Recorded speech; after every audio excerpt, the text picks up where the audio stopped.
എനിക്കാണ് പറഞ്ഞത്. ശേഷം മാറിയല്ലോ.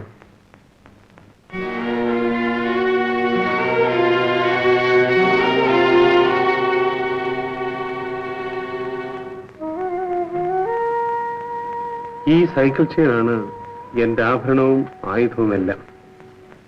കൂലിക്ക് ആളെ തല്ലുക, മീറ്റിംഗ് നടക്കുന്നിടത്ത് ബഹളമുണ്ടാക്കുക, സോഡ ബോട്ടിൽ പൊട്ടിക്കുക. എന്തൊരു വൃത്തികെട്ട ജീവിതമാണെന്റെ. ജീവിക്കാൻ വേറെ ഒരു മാർഗവും കണ്ടില്ലേ? ഏത് ദുഷ്ടനാ തന്നെ ഇതൊക്കെ പഠിപ്പിച്ചു വിട്ടത്? രാഷ്ട്രീയം. നാലതിക്കറിയാമോ, ഇവിടുത്തെ ചില പ്രമുഖന്മാർക്ക് എന്നെ പോലുള്ള തെമ്മാടികളെ അത്യാവശ്യമാണ്. കേവലം വയറ്റിപ്പഴപ്പിന് വേണ്ടി മനുഷ്യന്റെ ജീവനോടാണോ കളിക്കുന്നത്? അടികൊണ്ട് അവർ പിടയുമ്പോൾ തന്റെ മനസ്സിൽ സാധാരണ തോന്നാറില്ലേ? ഇത്രയും കാലം എന്റെ മനസ്സ് മരവിച്ചു കിടക്കുകയായിരുന്നു. പക്ഷേ ഇന്ന് ഞാൻ കാരണം ഒരാൾ മരിച്ചു. എന്താ? ആരെങ്കിലും കൊന്നോ? ഒരു ഫാക്ടറിയിൽ മുതലാളിയും തൊഴിലാളികളും തമ്മിലുള്ള സമരം കുറെ കാലമായി നടന്നുകൊണ്ടിരിക്കുകയായിരുന്നു. യൂണിയൻ നേതാവ് കേശവൻ ഒരു ദിവസം സൈക്കിളിൽ വന്നുകൊണ്ടിരുന്നപ്പോൾ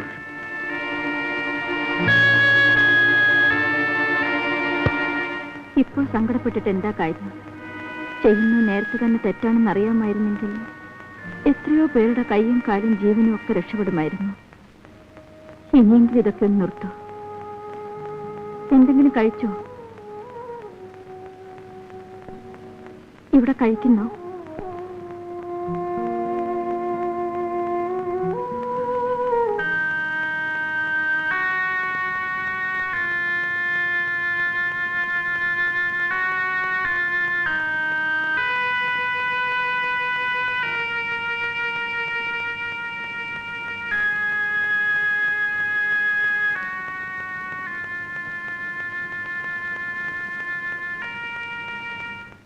എന്താ ഒന്നും കഴിക്കാത്തത്? ഈ ചോറിന് വേണ്ടി നീ എന്തെല്ലാം അനുഭവിക്കേണ്ടിയിരിക്കുന്നു എന്നാലോചിച്ചു. ഇതെല്ലാം ഇപ്പോൾ ആലോചിക്കേണ്ട വല്ല കാര്യമുണ്ടോ? കഴിക്കൂ. അമ്മീശ കണ്ടില്ലേ? 1 കിലോ ചോറ് വേണ്ടൊരു കുന്തം വേണം. ഇല്ല, 1/2 കിലോ.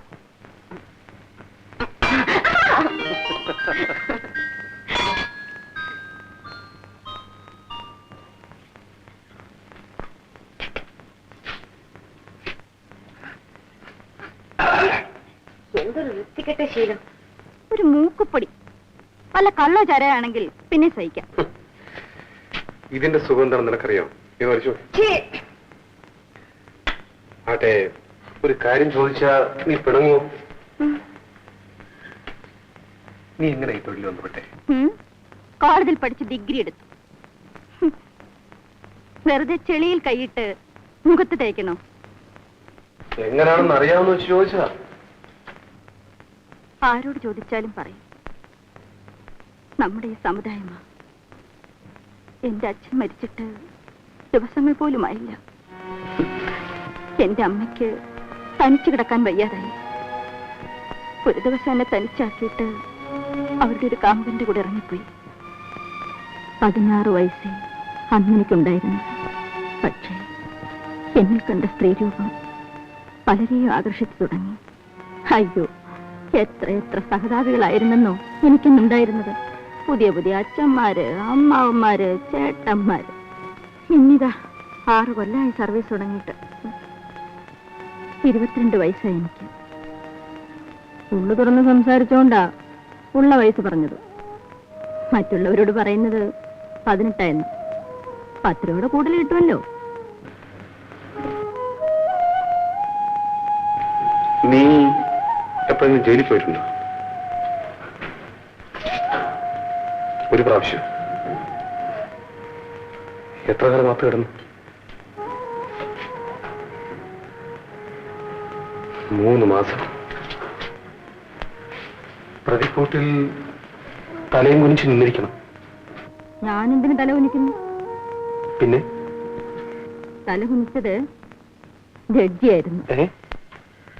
അതെന്താ? കുറ്റബോധം അങ്ങേർക്കുണ്ടേ. വയറ്റിപ്പഴുപ്പിന് വേണ്ടി തൊഴിൽ ചെയ്തവളെ ശിക്ഷിക്കേണ്ടി വന്നല്ലോ എന്നോർത്ത് തന്നെ. അതെ, മാലതി പറയാറുണ്ടല്ലോ, ഈ തൊഴിൽ നിനക്ക് അവസാനിപ്പിച്ചൂടെ? എന്നിട്ട് ജീവിതമാർഗം? ഞാനുണ്ട്. മനുഷ്യരുടെ കൈയും കാലും വെട്ടി ജീവിക്കാമെന്നോ?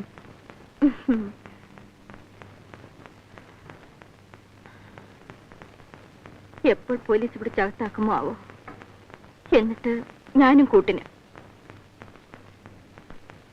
മാലതി, കുറെ ബുദ്ധിമുട്ടുകൾ സഹിക്കേണ്ടി വന്നാലും നമുക്കും മറ്റുള്ളവരൊക്കെ മാനമായി ജീവിക്കാൻ ശ്രമിച്ചുകൂടെ? മാലതി,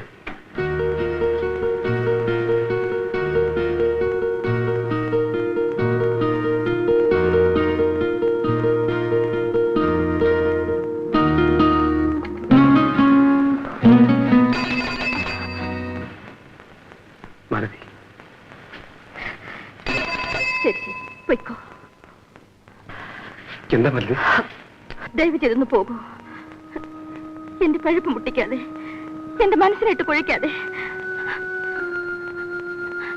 പോകാനാ പറഞ്ഞത്.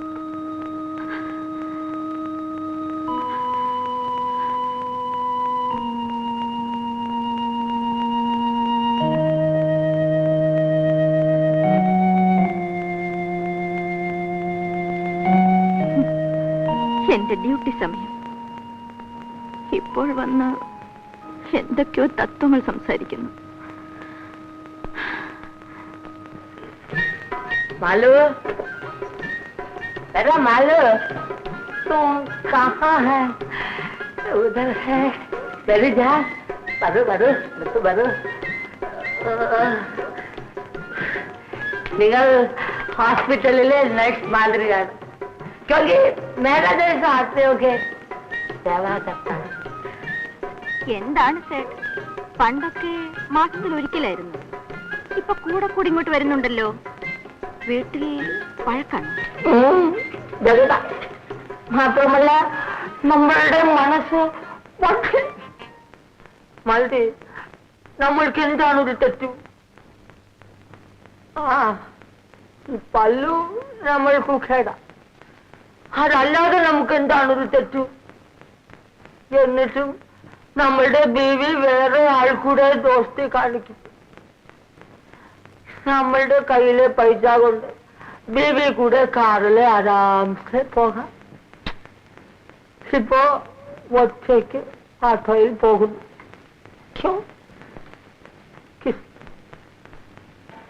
നമ്മളുടെ മനസ്സു പൊട്ടിപ്പോയി. പേരും ആട്ടോ അമൃതലാലും ആയി.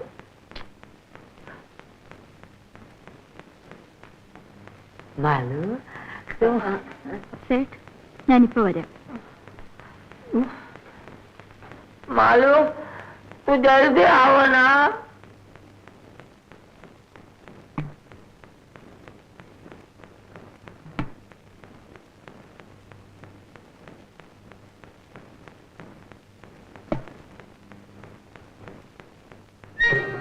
ഹലോ, നമ്മളുടെ കയ്യിലെ കാശിന് നിൻ പോലെ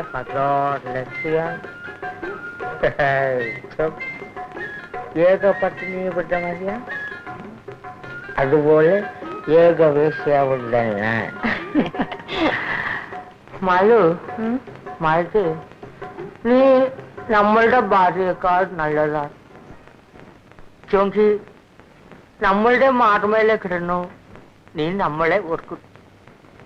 ലേക്കിൻ നമ്മളുടെ ഭാര്യ നമ്മളുടെ മാർമേലെ കിടന്നു വേറെ ആളെ ഓർക്കും.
വല്ല കള്ള ചാരായം ആണെങ്കിൽ പിന്നെ സഹിക്കാം.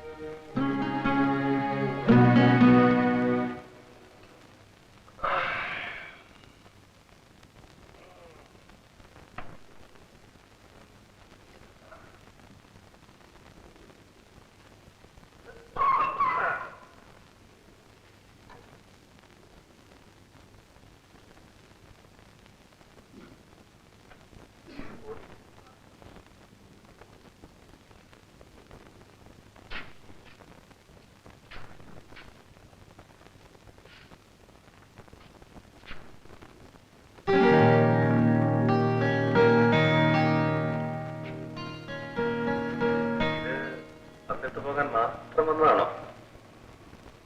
അതെ.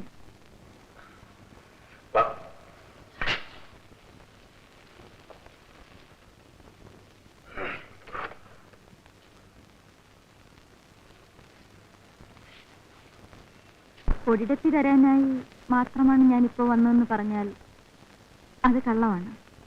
പിന്നെ വന്നത് പൊടിപ്രശ്നത്തിനല്ല, ജീവിത പ്രശ്നത്തിനാണ്. ഇന്നലെ നിങ്ങൾ പറഞ്ഞ കാര്യങ്ങളെല്ലാം ഞാൻ കാര്യമായി ആലോചിച്ചു നോക്കി. നമ്മുടെ രണ്ടുപേരുടെയും ജീവിതം കറപുരണ്ടതാണ്. എന്തുകൊണ്ട് നമുക്കൊരു പുതിയ ജീവിതം തുടങ്ങിക്കൂടാ എന്ന് തോന്നി. എനിക്ക് നിങ്ങളും നിങ്ങൾക്ക് ഞാനും കൂട്ടായിട്ട്.